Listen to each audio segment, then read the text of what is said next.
Good morning, everybody. This is Judith Echo. You're listening to Mad Love. Let's get into it. So, I think the only thing that's on my mind right now, I'm working on some interesting things, and I'm not going to do too much sharing because the best way to lose your momentum is share your plans with people and expect them to be excited for you. It's just not human nature. People think they're protecting you, so they poo-poo your ideas, and it's rough. So you just get some momentum and keep everything to yourself. That's the best way to go. So that's what I'm doing.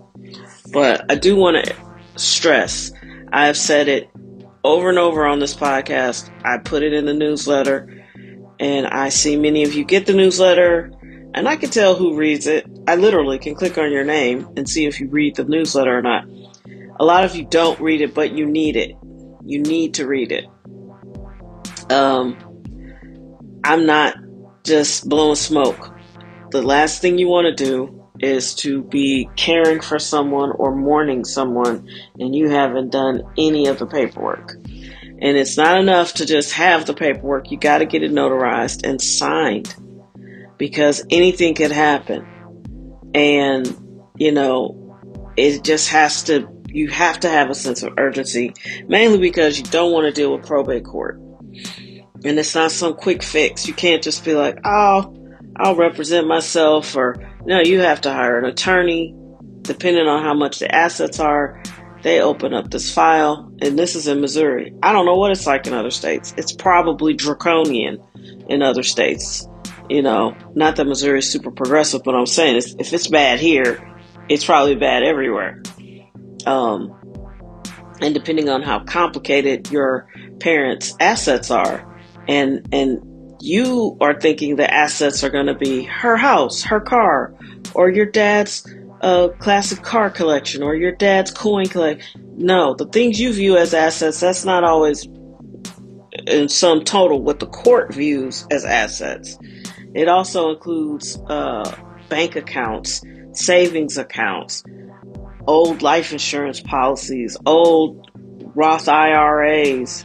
By the time you get to be 70, 80, 90 years old, you've amassed things, and I was on top of all my mom's stuff. At least I tried to be. Thankfully, Alzheimer's moves really, really slow. So it's a slow moving disease.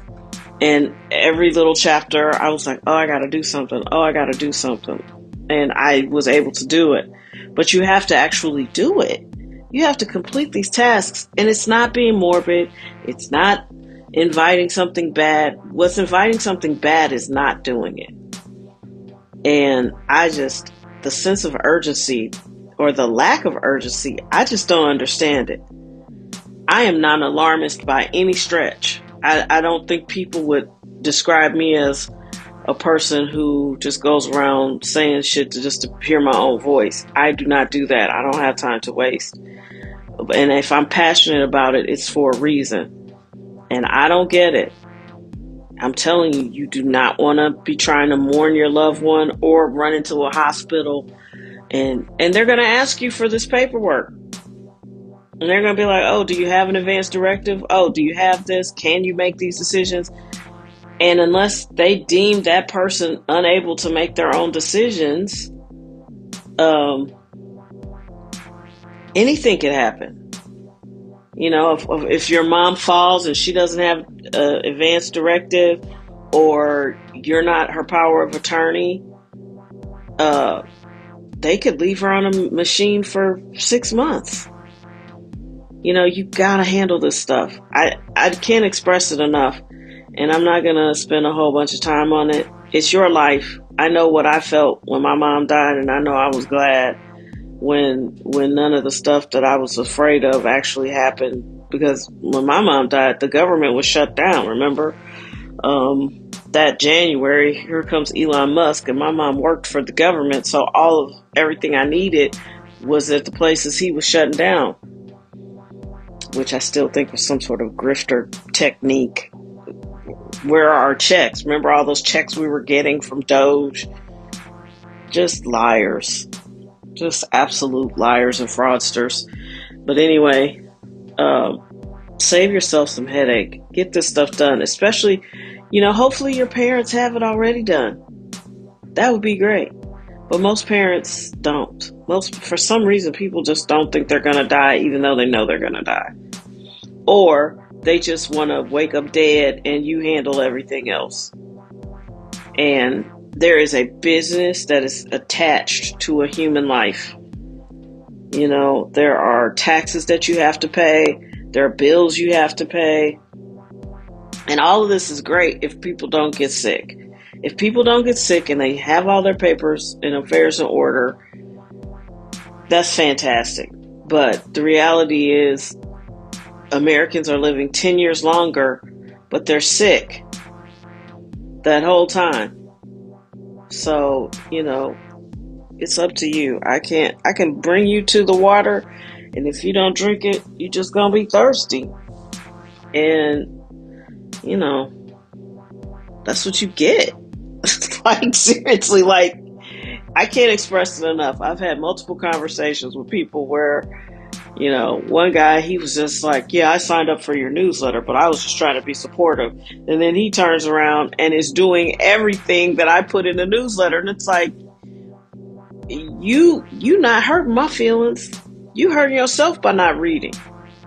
Everything you just described about your last 3 months is in every issue of that newsletter.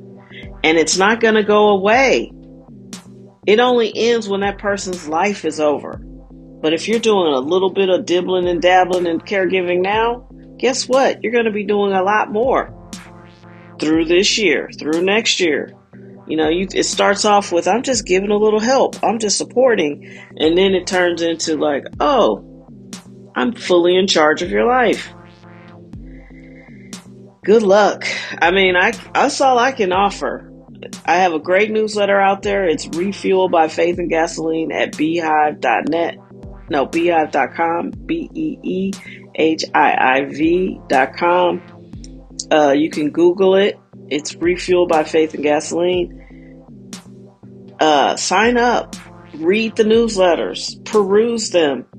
I guarantee you, half of the stuff you read will not bring as much value as this newsletter. And, I want to say, oh, people aren't going to get sick, but it would be a lie to you. I wouldn't lie to you.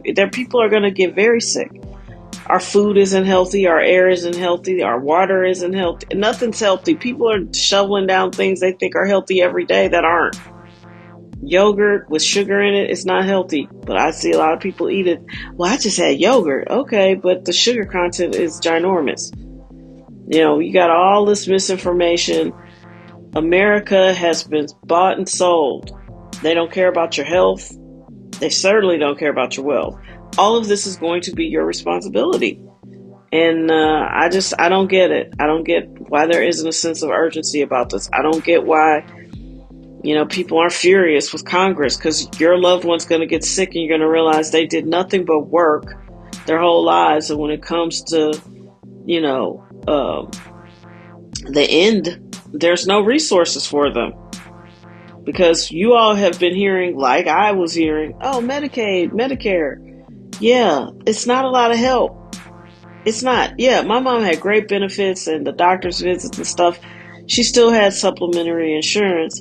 But when you need somebody to come in your house and help take care of your loved one, that's on you. That's an out-of-pocket expense.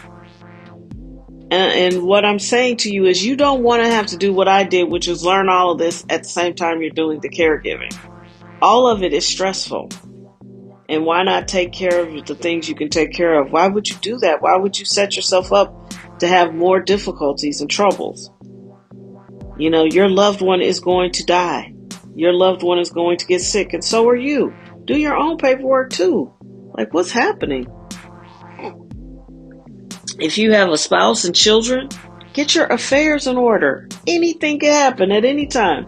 And yeah, I know the world is a dumpster fire and it feels like the shit's about to fall off a cliff. But guess what? What if it doesn't? Then what? Then what are you going to do? What if the world doesn't fall off a cliff, but your husband dies? Do you have your affairs in order? It's just a responsible thing to do. Just do it.